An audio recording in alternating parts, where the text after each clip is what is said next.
So now there will be a debate. In fact, 30 hours from now, and there's a look inside the hall in St. Louis, there'll be a format that is quite different from the previous two. And the first time, moderators will be taking questions from the internet. 30 questions from regular voters, we're told. Donald Trump said this out about 2 hours ago, quote, "Certainly has been an interesting 24 hours. It'll be interesting again Sunday night." Adam Green co-founded the Progressive Change Campaign Committee. Adam Ellison, National Vice Chair of the Young Republican National Federation. And gentlemen, good day to both of you, Adam and Adam. So we're going to try and keep this straight. You shall be Mr. Green and you shall be Mr. Ellison. So then, Mr. Green, tell us what you think of the suggestions online. What seemed to be the most common from voters? Yep. So first, in addition to questions being asked in the studio, this is going to be a historic debate where for the first time internet questions will be asked. And at presidentialopenquestions.com, we literally minutes ago hit 3 million votes cast on questions, and moderators will be looking at the top 30 as they choose the ones from the internet. It's been amazing how groups as diverse as the NAACP, the NRA, and NARAL have been involved in this process, as well as the Young Republicans, Young Democrats, our group of progressives, along with Grover Norquist's American for Tax Reform. It's really been a diverse effort. And things that have risen to the top include questions on both sides of the gun issues. One from the father of a shooting victim talking about gun safety. One that's been supported by the NRA about Second Amendment rights. Maybe both will be asked. There are questions about Social Security, about trade, about student debt issues.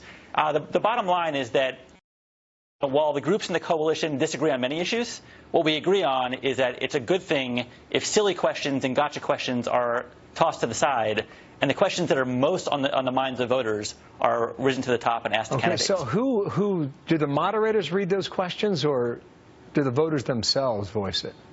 How does that work? There's two halves of the debate. So for part of it, people in the room will ask whatever's on their mind, and that will likely be the most susceptible to the news of the day, including the stuff we heard last night. And then the second part of the debate, the moderators will ask questions derived from the internet, and that's where ABC and CNN, co-moderators for this debate, are considering the top 30 questions at presidentialopenquestions.com voted on by the public. Okay, one more question here. Do the moderators, Martha Raddatz, ABC, Anderson Cooper, CNN, how much influence do they have on which questions are selected, or do they have any influence? They have a lot of influence. I mean, they are really driving the show. It was a big thing for them to commit to considering the top 30 questions at presidentialopenquestions.com. And we are very hopeful that given the huge diversity of groups and interests who have been participating in this process and the sheer number of votes, 3 million at this point, that they will see fit to ask many questions asked from the public. And hopefully this will become the new norm in American politics, regular people having more of a say in the questions. To Mr. Ellison now, what do you think of this process, and is it going to work? I think it's a wonderful process. Absolutely. I think it's hopefully the days are coming to an end where a moderator is more interested in making the candidates attack and scoring political points.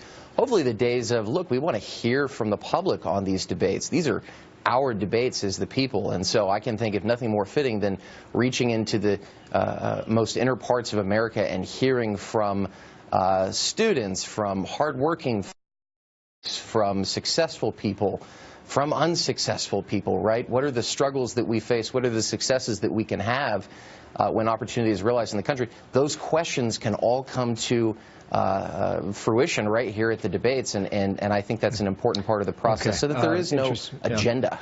Gentlemen, to both of you, thank you. There's been criticism of the moderators. We'll see how that goes tomorrow night, depending on which side of the aisle you are.